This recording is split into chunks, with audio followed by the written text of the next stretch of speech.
आइए हम परमेश्वर की आराधना करेंगे। यीशु का दरबार है, हमें प्यारा लगत है। यीशु का दरबार है, हमें प्यारा लगत है। प्यारा लगत है, दुलारा लगत है। प्यारा लगत है, दुलारा लगत है। यीशु का दरबार है, हमें प्यारा लगत है। यीशु का दरबार है, हमें प्यारा लगत है। तेरे दरबार मसीह कौन कौन आए, तेरे दरबार मसीह कौन कौन आए। धर्म के भूखे गुनहगार भी हमें प्यारा लगत है। धर्म के भूखे गुनहगार भी हमें प्यारा लगत है। यीशु का दरबार है, हमें प्यारा लगत है। यीशु का दरबार है, हमें प्यारा लगत है। तेरे दरबार मसीह क्या क्या मिलत है, तेरे दरबार मसीह क्या क्या मिलत है। मुक्ति और शांति अपार है, हमें प्यारा लगत है। मुक्ति और शांति अपार है, हमें प्यारा लगत है। यीशु का दरबार है, हमें प्यारा लगत है। यीशु का दरबार है, हमें प्यारा लगत है। तेरे दरबार मसीह हम सब है आए, तेरे दरबार मसीह हम सब है आए। सुन लो हमारी पुकार है, हमें प्यारा लगत है। सुन लो हमारी पुकार है, हमें प्यारा लगत है। यीशु का दरबार है, हमें प्यारा लगत है। यीशु का दरबार है, हमें प्यारा लगत है।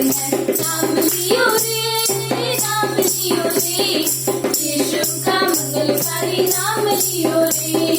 नाम लियो रे, नाम लियो रे, यीशु का मंगलकारी नाम लियो रे। पाप हरेगा, पाप हरेगा, पाप हरेगा, पाप हरेगा। पावन पावन सुंदर मेरा यीशु का नाम, पावन पावन सुंदर मेरा यीशु का नाम। नाम लियो रे, नाम लियो रे, यीशु का मंगलकारी नाम लियो रे। नाम लियो रे, नाम लियो रे, यीशु का मंगलकारी नाम लियो रे। शांति हो देगा, शक्ति हो देगा, शांति हो देगा, शक्ति हो देगा।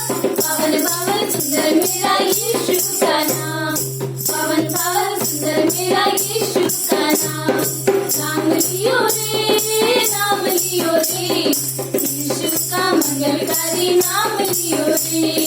नाम लियो रे, नाम लियो रे, यीशु का मंगलकारी नाम लियो रे। भक्ति वो देगा, मुक्ति वो देगा, भक्ति वो देगा, मुक्ति वो देगा। पावन पावन सुंदर मेरा यीशु का नाम, पावन पावन सुंदर मेरा यीशु का नाम। नाम लियो रे, नाम लियो रे, यीशु का मंगलकारी नाम लियो रे। नाम लियो रे, नाम लियो रे, यीशु का मंगलकारी नाम लियो रे। यीशु का मंगलकारी नाम लियो रे। धन्यवाद परमेश्वर पिता, आपका नाम है परमेश्वर जिसके द्वारा पिता हमारी हर एक तकलीफ दूर हो जाती। परमेश्वर आपका वचन कहता है कि धर्मी जन अगर यहोवा के नाम के पास जाता है, अगर परमेश्वर आपके पास आता है तो सारी विपत्तियों से बच जाता है। परमेश्वर आपका नाम महान है। परमेश्वर प्रभु यीशु आपका नाम है जो हमें हर एक तकलीफ से मुक्त करता है। पिता आपने हमारे लिए चरनी में जन्म लिया और मनुष्य बनकर आए धरती पर। धन्यवाद परमेश्वर, धन्यवाद पिता, आपने क्रूस पर हमारे लिए बलिदान किया, अपने आप को दे दिया। धन्यवाद प्रभु यीशु, धन्यवाद करते परमेश्वर। यीशु आपके नाम में मुक्ति है और परमेश्वर आपके नाम में ही परमेश्वर हमें हर एक चीज से छुटकारा मिलता है। धन्यवाद करते। थैंक यू लॉर्ड परमेश्वर। धन्यवाद कि आपने अपने नाम को हमारे ऊपर प्रकट किया है। धन्यवाद देते। Thank you Lord. मुक्ति दिलाए यीशु नाम, शांति दिलाए यीशु नाम, मुक्ति दिलाए यीशु नाम, शांति दिलाए यीशु नाम। यीशु दया का बहता सागर, यीशु दया का बहता सागर, यीशु है दाता महान, यीशु है दाता महान। मुक्ति दिलाई यीशु नाम, शांति दिलाई यीशु नाम, मुक्ति दिलाई यीशु नाम, शांति दिलाई यीशु नाम। चरनी में तूने जन्म लिया यीशु, चरनी में तूने जन्म लिया यीशु, सूली पे किया विश्राम, सूली पे किया विश्राम। मुक्ति दिलाई यीशु नाम, शांति दिलाई यीशु नाम, मुक्ति दिलाई यीशु नाम, शांति दिलाई यीशु नाम। हम सबके पापों को मिटाने, हम सबके पापों को मिटाने, यीशु हुआ बलिदान, यीशु हुआ बलिदान। मुक्ति दिलाई यीशु नाम, शांति दिलाई यीशु नाम, मुक्ति दिलाई यीशु नाम, शांति दिलाई यीशु नाम। क्रूस पर अपना खून बहाया, क्रूस पर अपना खून बहाया, सारा चुकाया दाम, सारा चुकाया दाम। मुक्ति दिलाई यीशु नाम, शांति दिलाई यीशु नाम, मुक्ति दिलाई यीशु नाम, शांति दिलाई यीशु नाम। हम पर भी यीशु कृपा करना, हम पर भी यीशु कृपा करना, हम है पापी नादान, हम है पापी नादान। मुक्ति दिलाई यीशु नाम, शांति दिलाई यीशु नाम, मुक्ति दिलाई यीशु नाम, शांति दिलाई यीशु नाम, शांति दिलाई यीशु नाम, शांति दिलाई यीशु नाम। धन्यवाद परमेश्वर पिता, आपके नाम में शांति है परमेश्वर। धन्यवाद परमेश्वर कि आप दया के सागर हो और वो सागर हमारे लिए इस धरती पर आया पिता। धन्यवाद परमेश्वर कि आपने हम पर दया की। धन्यवाद प्रभु यीशु कि आपने हमारे जीवन में आकर हमारे सारे पापों को धो दिया परमेश्वर। धन्यवाद करते पिता। आज के इस सुंदर दिन के लिए धन्यवाद करते हैं परमेश्वर। प्रभु आज के दिन में जो भी संदेश है परमेश्वर, हम प्रार्थना करते हैं पिता, मांगते हैं पिता, हम सबके हृदय को आप छू लेना परमेश्वर। संदेश जो भी आता है पिता, उसे हम ग्रहण करने वाले बन सके पिता, और पिता आपके पीछे चलने वाले बन सके परमेश्वर। इस संसार में और कोई नहीं है, ना कोई विचार, ना कोई व्यक्ति जो हमें हर तकलीफ से बचा सके, ना कोई वस्तु जो हमें सच्ची शांति दे सके, लेकिन आपका नाम है जो हमें सच्ची शांति देता है। आप ही हो परमेश्वर जो हमारे सारी तकलीफों को दूर करते हो। प्रभु यीशु प्रार्थना करते हो आज के दिन में हम सबसे अच्छे आप अद्भुत बातें करना, और पिता हम सब के आत्मिक कानों को खोल देना परमेश्वर। पाशी के लिए भी प्रार्थना करते हैं, आपकी आत्मा की अगुवाई देना। मुंह उनका है लेकिन परमेश्वर संदेश आपका है। प्रभु यीशु जो भी संदेश है परमेश्वर, हम सब उस संदेश को सुनने पाए ध्यान से, और उस संदेश के अनुसार जीवन में चलने पाए। पिता आपकी इच्छा को पूरी करें परमेश्वर, ऐसी प्रार्थना करते हैं। धन्यवाद देते हैं, आगे का समय आपके चरणों में रखते हैं।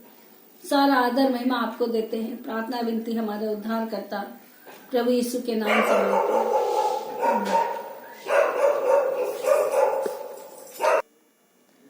आइए हम लोग वचन पढ़ेंगे। यूहन्ना का 10वां अध्याय, यूहन्ना का 10 अध्याय 1 से 6 और 11 से 15 तक जाएंगे। 1 से 6 में कहता है कि मैं तुमसे सच सच कहता हूँ कि जो कोई द्वार से भेड़शाला में प्रवेश नहीं करता, परंतु किसी दूसरी ओर से चढ़ जाता है, वो चोर और डाकू है। परंतु जो द्वार से प्रवेश करता है वो भेड़ों का चरवाहा है। उसके लिए द्वारपाल द्वार खोल देता है, और भेड़ें उसका शब्द सुनती हैं, और वो अपनी भेड़ों को नाम ले ले के बुलाता है और बाहर ले जाता है। जब वो अपनी भेड़ों को बाहर निकाल चुकता है तो उसके आगे आगे चलता है, और भेड़ें उसके पीछे पीछे हो लेती हैं, क्योंकि वे उसका शब्द पहचानती हैं। परंतु वे पराये के पीछे नहीं जाएंगी, परंतु उससे भागेंगी, क्योंकि वे परायों का शब्द नहीं पहचानती। वचन 6, यीशु ने उनसे यह दृष्टांत कहा, परंतु वे ना समझे कि ये क्या बातें हैं जो वो हमसे कहता है। ठीक है, 11 से 15 देखेंगे। 11 में लिखा है, 11 में परमेश्वर का वचन इस प्रकार कहता है, अच्छा चरवाहा मैं हूँ, और अच्छा चरवाहा भेड़ों के लिए अपने प्राण देता है। मजदूर जो न चरवाहा है और न भेड़ों का मालिक है, भेड़िए को आते देख भेड़ों को छोड़कर भाग जाता है, और भेड़िया उन्हें पकड़ता और तितिर बितिर कर देता है। वो इसलिए भाग जाता है कि वो मजदूर है और उसको भेड़ों की चिंता नहीं। अच्छा चरवाहा मैं हूँ, मैं अपनी भेड़ों को जानता हूँ, और मेरी भेड़ें मुझे जानती हैं। जैसे पिता मुझे जानता है, मैं पिता को जानता हूँ, मैं पिता को जानता हूँ, और मैं भेड़ों के लिए प्राण देता हूँ। आइए प्रार्थना करते हैं। हमारे जीवित परमेश्वर, अनुग्रहकारी, दयालु परमेश्वर, कृपालु परमेश्वर, अपने बच्चों पर अनुग्रह करने वाले परमेश्वर, प्रभु हम आपके अनुग्रह के सिंहासन पे परमेश्वर इस समय आते हैं पिता, और आज के इस समय को आपके हाथों में सौंपते हैं परमेश्वर। प्रभु यीशु, आप अपने वचनों के द्वारा हमारे हृदय से बातें करो परमेश्वर। प्रभु हमें सिखाओ प्रभु आपकी इच्छा को, आपकी आज की आज्ञा को परमेश्वर, आज की हर उस बात को प्रभु जो आप हमसे कहना चाहते हो परमेश्वर, हम सुन पाएँ, समझ पाएँ परमेश्वर। अपने हृदय को आपकी ओर प्रभु लगाते हैं परमेश्वर, अपने कानों को आपके वचन की ओर लगाते हैं पिता। प्रभु यीशु पिता प्रार्थना करते हैं परमेश्वर कि जितने भी लोग इस संदेश को देखेंगे प्रभु, हर एक के जीवन में परमेश्वर प्रभु आप अगुवाई करना और उनको संभालना परमेश्वर, और प्रभु हम सब के जीवन में परमेश्वर आपकी योजना को पूरी करना पिता। धन्यवाद देते हैं, आगे के समय को आपके हाथों में सौंपते हैं। प्रार्थना विनती उद्धार करता प्रभु यीशु के नाम से मांगते हैं, आमीन आमीन। Praise God. परमेश्वर आप सबको आशीष दे आज के संदेश से, आज के इस वचन से। और वचन में आगे बढ़ने से पहले हम लोग पिछले सप्ताह के विषय में कुछ बात करेंगे, पिछले सप्ताह के संदेश के विषय में। जो पिछले सप्ताह को संदेश था ये उसका अगला भाग है। पिछले सप्ताह के संदेश का जो टॉपिक था वो ये था कि अपने चरवाहे के पीछे विश्वास योग्यता से चलो, अपने चरवाहे के पीछे विश्वास योग्यता से चलो। तो वो भाग 1 था और ये उसी का पार्ट 2 है, ठीक है। तो आज उसका दूसरा हिस्सा है, दूसरा भाग हम लोग देखेंगे, क्योंकि वो संदेश जो हम लोगों ने सुना उसके आगे ये कंटिन्यू है। तो पिछले संदेश के कुछ पॉइंट हम लोग देख लेंगे। पिछले संदेश में जो कुछ बातें की थी, पिछले संदेश में हमने सुना कि हमारा जो चरवाहा है ना, यीशु ने कहा मैं अच्छा चरवाहा हूँ, मैं अच्छा चरवाहा हूँ, और चरवाहा अपने भेड़ों के लिए प्राण देता है। यानी जो चरवाहा है, जो हमारा चरवाहा है, वो हमारे लिए हर एक चीज़, हर एक बात हमारे लिए करता है, और हर एक चीज़ का उपाय करता है, और वो हमारी सहायता और मदद करता है। इवन कहता है कि मैं अपनी भेड़ों के लिए, यानी अपने लोगों के लिए मैं जान देता हूँ। उसने सिर्फ कहा नहीं, वो करके दिखाया। ये उसका प्रेम है एक्चुअली में ना, परमेश्वर का प्रेम है। तो हमारा चरवाहा अच्छा है, हाँ, और वो हमारे विषय में जानता है, हमारी आवश्यकताओं को जानता है, राइट। तो पिछली बार के जो कुछ पॉइंट थे वो हम लोग दोहरा लेते। पॉइंट नंबर 1 क्या था? चरवाहा जानता है कि भेड़ों को कहाँ ले जाना है।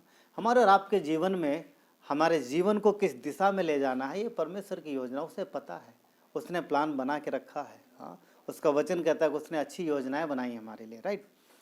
और वचन पॉइंट नंबर 2, चरवाहा जो है वो मार्ग जानता है, क्योंकि मार्ग जो है वो वही है। चरवाहा मार्ग जानता है। ये पिछले संदेश के पॉइंट थे, राइट। तो दूसरा पॉइंट क्या था कि चरवाहा मार्ग जानता है। अब भेड़ों को मार्ग नहीं पता, इसलिए भेड़ें उसके पीछे चलती हैं, उसके पीछे चलती है, चरवाहे को पता है। तीसरा पॉइंट क्या था? चरवाहा भेड़िए के द्वारा किए जाने वाले हर प्रकार के हमलों को जानता है, यानी वो भेड़ों को किस तरीके से नुकसान पहुंचा सकता है, ये बात हमारा चरवाहा अच्छे से जानता है। वो अच्छे से जानता है, हमारा चरवाहा अच्छे से जानता है वो भेड़े किस तरह, मतलब भेड़िया जो है किस तरीके से हमला करेगा। अगला पॉइंट, चरवाहे के पास भेड़ों को बचाने की क्षमता है। कहने मतलब ये है कि ये अगला पॉइंट है पिछले संदेश का, कि चरवाहे के पास वो क्षमता है कि वो भेड़ों को बचा सकता है, भेड़ों को संभाल सकता है, परंतु भेड़ों के पास वो क्षमता नहीं है। हाँ, भेड़ों के पास वो क्षमता नहीं है कि वो भेड़िए से बच सके, वो चरवाहे के पास है। इसलिए चरवाहे की ओर देखना है और उसकी इच्छा अनुसार चलना है। भेड़ें जब स्वयं की इच्छा अनुसार चलेंगी तो उनका जीवन तकलीफ में आ सकता है, राइट। और अगली बात, अगला जो पॉइंट था, चरवाहे को भेड़ों की आवश्यकता का पता है कि उन्हें कब क्या चाहिए। तो ये चरवाहे के विषय के जीवन के कुछ बातें थी जो हम लोगों ने पिछले संदेश में देखा था। यीशु ने कहा मैं अच्छा चरवाहा, वो अच्छा चरवाहा है, वो अपने भेड़ों के लिए सब कुछ करता है। यीशु ने क्या कुछ नहीं किया हमारे और आपके लिए, राइट, क्या कुछ नहीं किया। वो स्वर्ग छोड़कर इस धरती पर आया, मनुष्य देह धारण किया और तकलीफें सही, कष्ट सहे, सब कुछ किया। किस लिए? अपने लोगों के लिए, अपने लोगों को बचाने के लिए। वो इसीलिए तो आया, वो आया और हमारे लिए मरा, और उसने क्रूस पर काम पूरा किया। वो योजना जो परमेश्वर ने मनुष्य को बचाने के लिए की थी, उसने वो योजना पूरी की, पूरा किया। वो प्लान जो परमेश्वर ने हमें आपको बचाने के लिए जो किया था, वो पूरा किया उसने योना के 19:30 में उसने क्या बोला? पूरा हुआ ना। परमेश्वर की वो योजना, परमेश्वर के लिए वो काम जो उसने किया था पूरा हुआ, और वो हमारे और आपके लिए मरा। योना 19:30 कहता है कि वो हमारे लिए मरा। मसीह यीशु क्रूस पे मरा, कोई दूसरा नहीं मरा। कुछ लोग बोलते हैं नहीं यीशु नहीं मरा, कोई और था, उसको उठा लिया गया, परंतु वचन बाइबल बोलती है कि वही यीशु जो यूसुफ और मरियम का पुत्र था, वही यीशु हमारे लिए क्रूस पर मरा। वही यीशु हमारे लिए मरा। वो अच्छा चरवाहा है, और अच्छा चरवाहा अपने लोगों को बचाने के लिए, अपने भेड़ों को बचाने के लिए, उस अपने भेड़ों को संभालने के लिए हर कोशिश करता है। हाँ, मजदूर ऐसा नहीं करता। वचन पढ़ा कि मजदूर भाग जाता है, भेड़िए को आता देख करके मजदूर जो है वो भाग जाएगा, मजदूर भाग जाएगा, परंतु वो नहीं भागेगा। इजराइल में उस समय जब यीशु मसीह थे तो चरवाहे भेड़ पालते थे।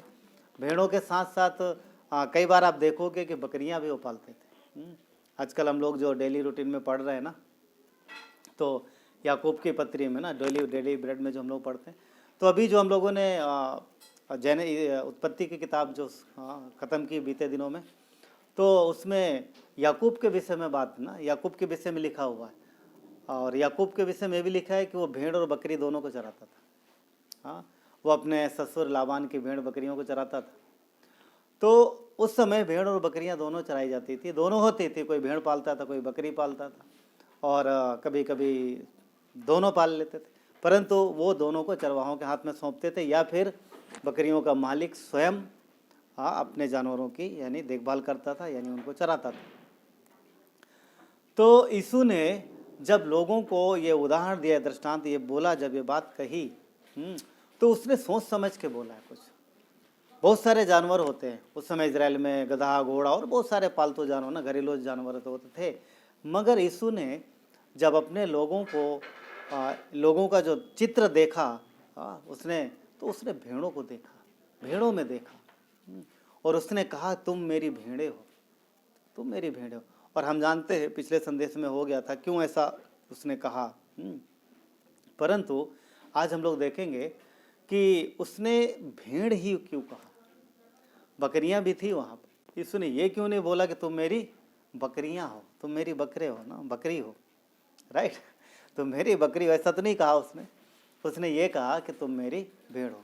तो चलिए आज हम लोग देखेंगे कि भेड़ और बकरी की कुछ कैटेगरी, जो जानवर होते हैं, जो भेड़ और बकरियां जो होती हैं, तो उनकी कुछ खासियत देखेंगे हम लोग, और जिससे हम अपने आज के इस संदेश में आगे बढ़ेंगे और सीखेंगे कुछ बातें, राइट। तो भेड़ों के गुण और बकरियों के गुण को देखते हैं। नंबर 1, भेड़ का गुण जो है वो ये है कि भेड़ अपने चरवाहे को पहचानती है। भेड़ जो है अपने चरवाहे को पहचानती है, उसकी चरवाहा वो अपने चरवाहे को जानती है। परंतु बकरियां नहीं पहचानती, बकरियों को चरवाहे से ज़्यादा कुछ मतलब नहीं होता, राइट। नंबर 2, भेड़ें चरवाहे की इच्छा को स्वीकार करती हैं, यानी चरवाहा उन्हें जिस तरफ ले जाना चाहता है, या जो भी चरवाहा चाहता है कि वो भेड़ें जहाँ रहें या जो खाएं, वो उसकी इच्छा को स्वीकार करती हैं। परंतु बकरियां जो हैं वो अपनी इच्छा को महत्व देती। अगर चरवाहा चाह रहा है कि ये मेरी भेड़ें इस जगह पर चरें, तो वो भेड़ें वहाँ चरेंगी। परंतु बकरियों में एक ऐसा खासियत होता है कि बकरी अगर वहाँ पर कहीं पर उसके चरवाहे ने बकरी को रखा कि वो यहाँ रहे, यहाँ घास खाए, मगर बकरी इधर उधर देखती रहेगी, थोड़ी देर बाद ये उधर से कहीं और चली जाएगी, वहाँ नहीं होगी वो। क्यों? क्योंकि उससे चरवाहे की नहीं, उससे अपनी स्वयं की इच्छा पर वो ज़्यादा चलती है, स्वयं की इच्छा को ज़्यादा महत्व देती है। तो ये बकरियों का गुण है, राइट। नंबर 3, भेड़ें चरवाहे की आवाज़ सुनती हैं या आवाज़ को पहचानती हैं। तो भेड़ों में ये खासियत होती है कि भेड़ें चरवाहे की आवाज़ को पहचानती हैं। हाँ, चरवाहा जब उन्हें आवाज़ देता है तो भेड़ें उसकी आवाज़ को पहचान लेती हैं, पकड़ लेती हैं, पहचानती हैं। परंतु ये खासियत बकरियों में नहीं होती। बकरियों को आवाज़ देते रहो, वो नहीं सुनेंगी। उनको हाँकने के लिए आपको उनके पास जाना पड़ेगा, और डंडे से उनको हाँका जाता है, उनको इकट्ठा किया जाता है। अगला पॉइंट, नंबर 4, भेड़ें चरवाहे के पीछे चलती हैं। भेड़ें जो है चरवाहे के पीछे चलती हैं, परंतु बकरियां चरवाहे के पीछे नहीं चलती, वो अपनी इच्छा अनुसार इधर उधर भागती हैं। ये खासियत भेड़ों में है, बकरियों में नहीं है। बकरी चरवाहे का पीछा करती, बकरी चरवाहे की इच्छा का पीछा करती, राइट। हाँ, भेड़ें चरवाहे की इच्छा का पीछा करती हैं, परंतु बकरी कभी भी चरवाहे की इच्छा के पीछे नहीं जाएगी। ये भेड़ों का गुण है, भेड़ें जो है चरवाहे के पीछे चलती हैं। नंबर 5, भेड़ें झुंड में रहना पसंद करती हैं। भेड़ों का झुंड होता है, भेड़ें झुंड में रहती हैं, परंतु बकरियां झुंड से अलग तितिर बितिर होकर के वो अपने तितिर बितिर होकर रहती है, इकट्ठा बहुत कम रहती। उनको इकट्ठा करो फिर बिखर जाती। अगला पॉइंट 6, भेड़ों की अगुवाई की जाती है। भेड़ों की अगुवाई की जाती है, भेड़ों को आगे चलकर उनकी अगुवाई की जाती है, परंतु बकरियों को पीछे से हाँका जाता है। अगर आपने कभी देखा होगा, कभी आपने देखा हो कि कभी भी भेड़ों के चरवाहे को देखा हो, तो चरवाहा आगे आगे चलता है और भेड़ें उसके पीछे पीछे आती हैं। परंतु बकरियों में ऐसा नहीं है, बकरियां आगे जाएंगे, चरवाहा पीछे से उसकी अगुवाई करेगा, डंडे से या जो भी उनके हाथ में रहता है।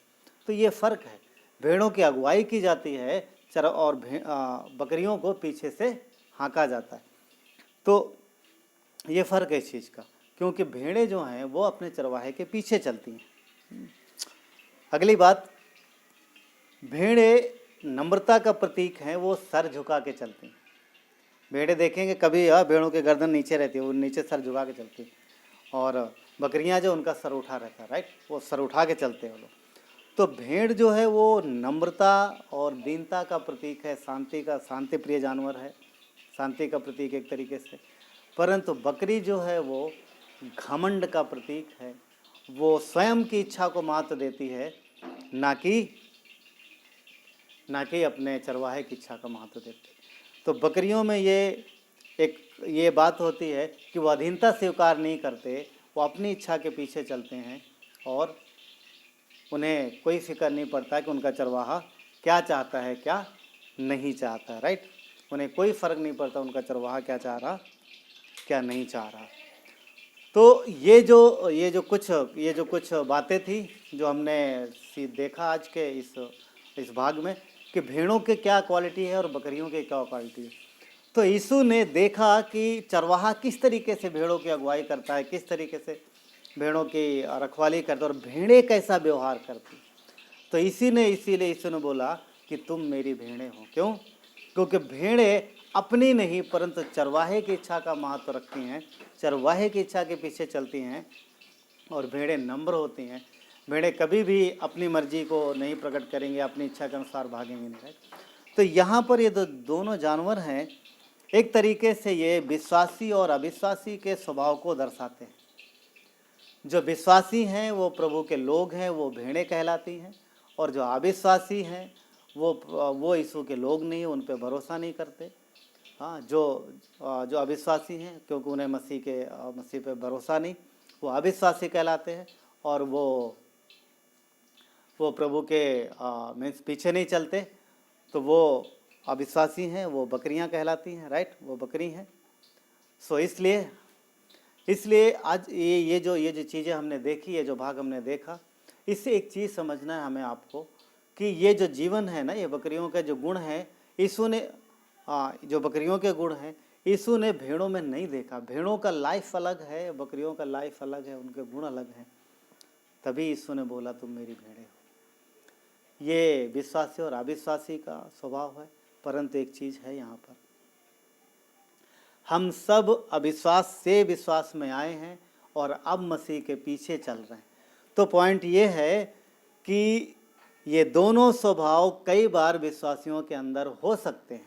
हाँ, हम भेड़ें हैं, परंतु कई बार भेड़ें भी बकरियों के स्वभाव के अनुसार कर सकती हैं। मैं असली भेड़ों की बात नहीं कर रहा हूँ, मैं लोगों की बात कर रहा हूँ।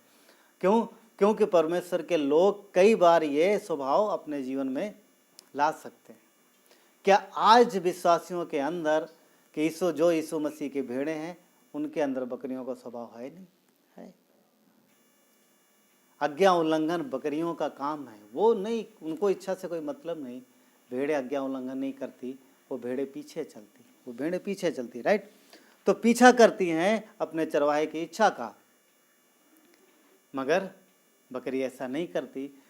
तो कई बार हमें अपने आप को जांचना है कि हमारे अंदर कहीं बकरियों का स्वभाव तो नहीं, कहीं ऐसा स्वभाव तो नहीं है। मैं हूँ भेड़, मैं प्रभु का हूँ, हम परमेश्वर के लोग कहलाते हैं, परमेश्वर के हैं, परमेश्वर के संतान हैं, परमेश्वर के शिष्य हैं, परमेश्वर के पीछे चलते हैं, मसीह यीशु के लोग हैं, राइट। तो यीशु के लोग हैं और हम इसकी भेड़ें हैं। तो हमारे अंदर कहीं ये बातें तो नहीं है, कहीं हम अकड़ में तो नहीं चलते, दुनिया में आपने देखा कितने सारे लोग होते, कुछ ऐसा अकड़ ना, ऐसा सीना तान के चलते, उन्हें घमंड है, उन्हें किसी न किसी चीज़ का घमंड है, पता, उन्हें किसी न किसी चीज़ का घमंड, अकड़ है उनके अंदर। मगर आप देखो कि जो नम्र लोग हैं, जो दीन हैं, उनके पास चाहे कुछ भी हो, चाहे जितना पावर हो, चाहे जितनी ताकत हो, वो नम्र रहते, दीन रहते हैं। तो परमेश्वर हमारा सच्चा है, हमारा चरवाहा सच्चा है, वो हमारे लिए ना, अपने लोगों के लिए जान देता है। तो हम परमेश्वर के पीछे चले ना। इसने हमें अपने पुत्र की संगति में बुलाया, राइट। उसने हमें मसीह के देह में बुलाया है। 1 कुरिन्थियों 1:9 कहता है कि परमेश्वर सच्चा है जिसने तुमको अपने पुत्र मसीह यीशु की संगति में बुलाया, जिसने तुमको अपने पुत्र मसीह यीशु की संगति में बुलाया है। यीशु मसीह ने हम सब के लिए दुख उठाकर अपमानित होकर सजा भरी कष्ट सहा, तकलीफ सहा। उसने किसके लिए? हमारे और आपके लिए। पूरी दुनिया के लिए मसीह यीशु ने क्रूस पर अपनी जान दी है। पूरी दुनिया के पापों के लिए उसने कष्ट सहा है, सबके लिए, किसी एक के लिए ऐसा नहीं, किसी व्यक्तिगत तौर पे नहीं आया था। वो पूरी नेशन, पूरे राष्ट्र, यानी पूरे राष्ट्र में पूरे दुनिया के लिए आया था ना, पूरे इंसानी जगत के लिए। आज जो भी व्यक्ति पश्चाताप करता है, उसके मारे जाने, जी उठने, मारे जाने, गाड़े जाने, जी उठने पे विश्वास करता है और अपने आप को उसके सामने नम्र करता है, वो उसकी संतान बन जाता है। राइट, वो उसकी संतान बन जाता है। परमेश्वर अनुग्रह देता है। उसने अपने देह में बुलाया हमें और आपको, उसने अपनी संगति में बुलाया।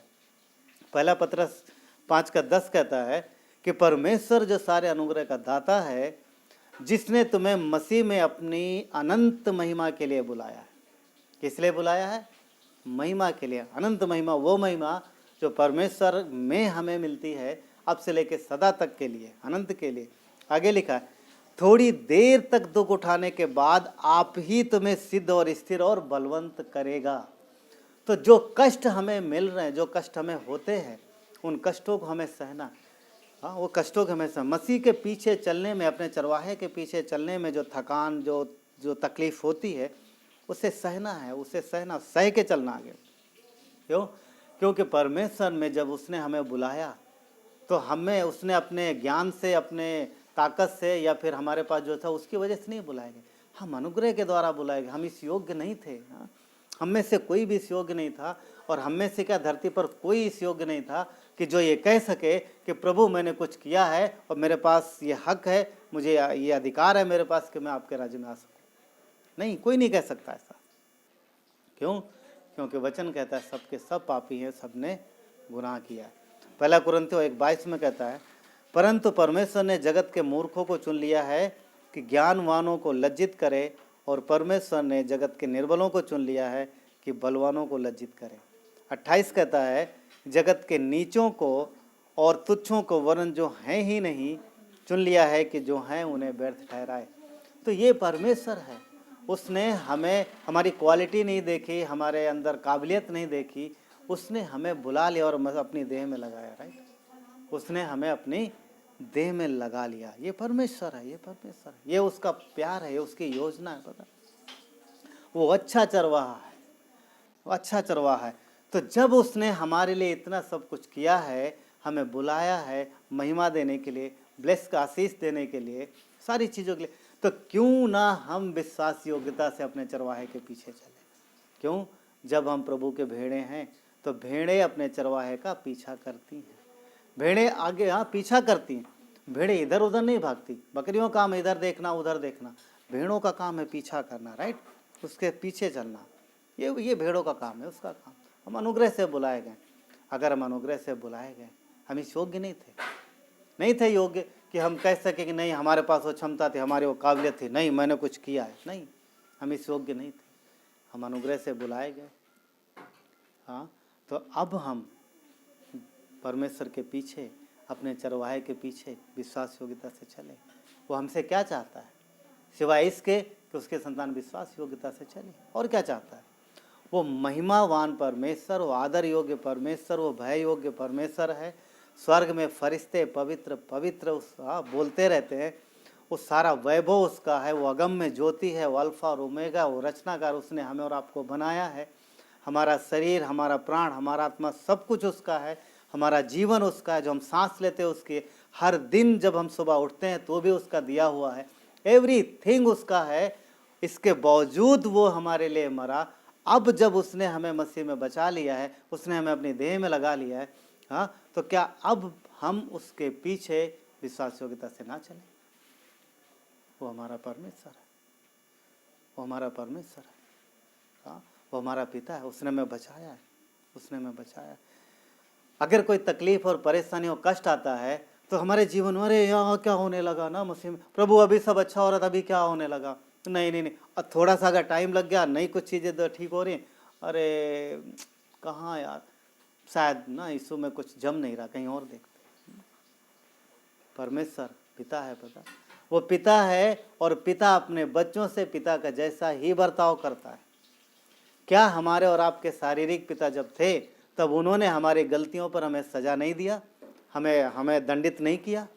तो जो हमारा परमेश्वर है, जो हमारा आत्मा का बनाने वाला, हमारे शरीर का बनाने वाला हमारा परमेश्वर हमारा पिता है, तो क्या वो हमें जब हम गलती करें तो उसके पास अधिकार नहीं? क्या वो हमें दंडित नहीं कर सकता? क्या उसके पास अधिकार नहीं है? उसके पास अधिकार है। हमारे पिता हमें तकलीफ देते थे, मतलब हमें सजा देते थे, फिर भी आज हम उनसे प्यार करते हैं। कौन ऐसा है जो अपने माता पिता से प्यार नहीं करता है? जानते हुए उसे सब याद है कि मैं उसके मम्मी ने, उनके पापा ने कब कब सजा दी, राइट? सब प्यार। तो जब हम गलती करने पर सजा पाते थे, आज भी डांटे जाते हैं, तो क्या परमेश्वर जो हमारा पिता है हमारे गलत करने पर हमारे पास अधिकार नहीं? तो फिर क्यों जरा सा कुछ तकलीफ होती, कोई दिक्कत होती तो हम बोलते नहीं, हम दुखी होने लगते, राइट? सुनो, एक भाई है जिसको हम जानते हैं। वो ऐसा है, उनका जीवन ऐसा है कि कई बार जब मिलते हैं तो जब भी मिलते हैं तो अक्सर अपने पिता के विषय में बात करते रहते हैं। उनके पिता धरती में नहीं हैं, वो धरती छोड़ गए, परंतु जब भी मुलाकात होती है तो अपने पिता के विषय में बात करते हैं।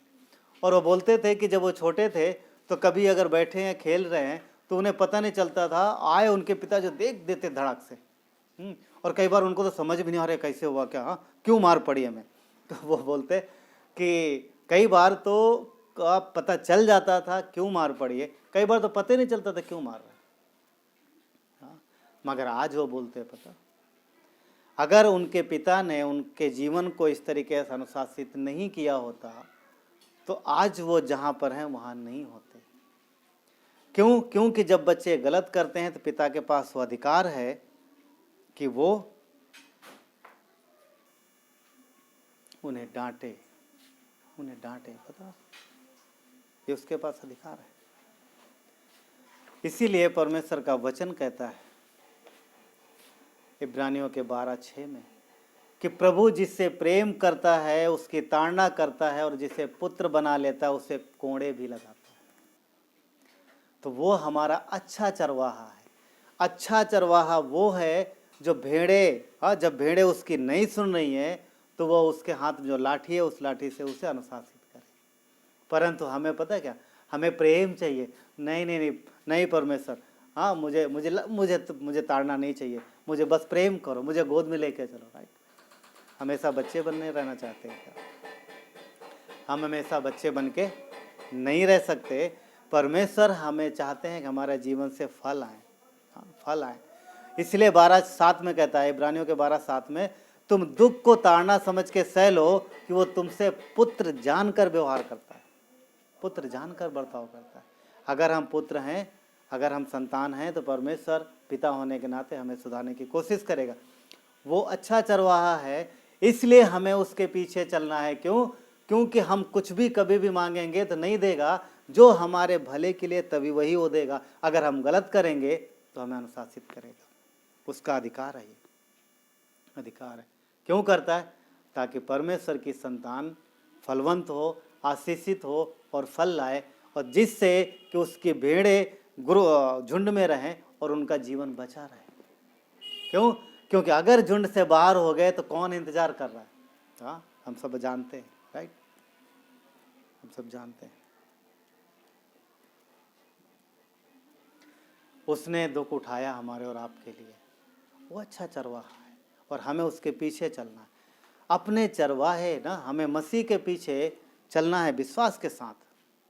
भेड़ों का स्वभाव है कि दुख उठा कर चरवाहे के पीछे चलती है। जो भेड़ें हैं, अगर चरवाहा जा रहा तो भेड़ कभी इनकार नहीं करती चरवाहे से पीछे चलने के लिए। तो जब हम प्रभु के लोग हैं तो फिर हम क्यों इनकार करते हैं?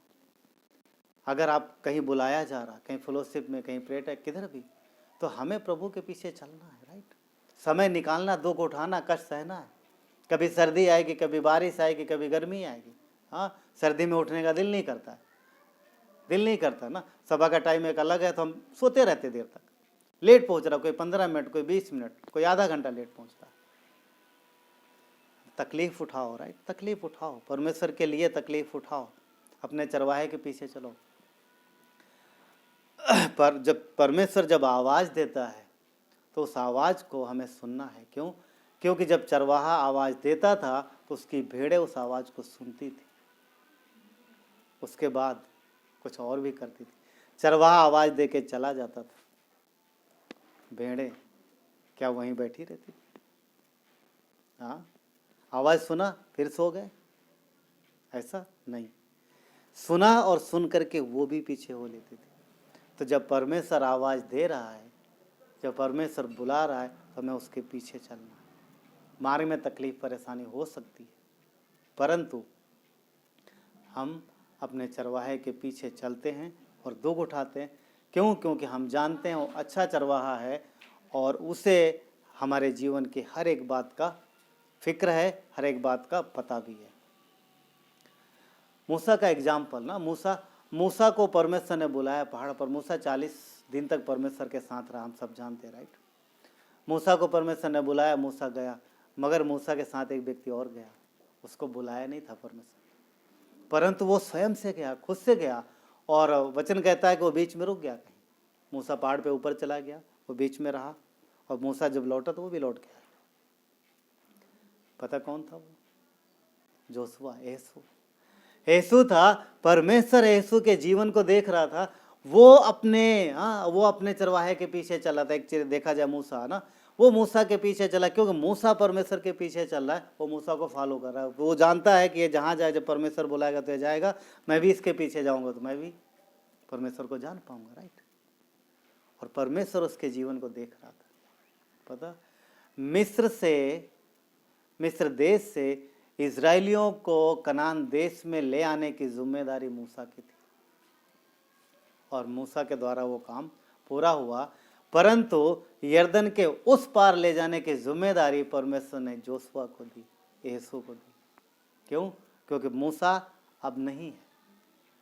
तो परमेश्वर यीशु के स्वभाव को देख रहा था, उसके प्रेम को देख रहा, किस तरीके से ये परमेश्वर के, किस तरीके से अपने अगुवे के पीछे चल रहा है, किस तरीके से मुझसे प्रेम रखता है, किस तरीके से ये काम कर रहा है। कोई काम दिया जाता है तो किस तरीके से वो कर रहा है, क्या अपनी महिमा के लिए कर रहा, क्या उसके दिल में ये है कि मुझे जो काम दिया गया है उससे मुझे तारीफ मिले, उससे मुझे बड़ाई मिले। परमेश्वर देख रहा था। यीशु ने पूरे सच्चे हृदय से काम किया, और जो भी किया उसने परमेश्वर के लिए किया। कभी ये उसके जीवन में नहीं देखा होगा कि ए मूसा तूने मेरी तारीफ नहीं करी, मैंने इतना बढ़िया काम किया, हाँ तूने तारीफ नहीं की मेरी। नहीं, वो परमेश्वर को देख रहा था कि परमेश्वर उसके जीवन को देख रहे हैं, और प्रतिफल जो है परमेश्वर के हाथ में। तो हम और आप जो भी करते हैं वो परमेश्वर देखता है हमारे और आपके जीवन को। अगर आप विश्वास योग्यता से चल रहे हैं, जो भी कर रहे हैं परमेश्वर के लिए कर रहे हैं, परमेश्वर के हाथ में आपके लिए प्रतिफल है, और वो आपको प्रतिफल देगा। एलिया ने एलीसा के ऊपर चादर डाल दी और चल पड़ा।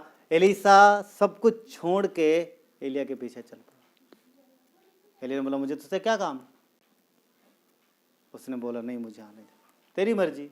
बोला मैं आता हूँ, हम देखते हैं, उसके विषय में जानते हैं, राइट।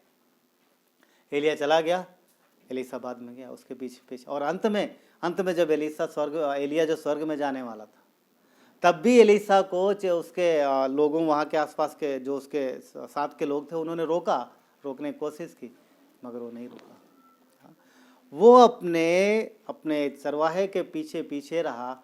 और हम जानते हैं कि एलिया के द्वारा भी वो रोका गया। एलिया के द्वारा रोके जाने पर भी वो रुका नहीं।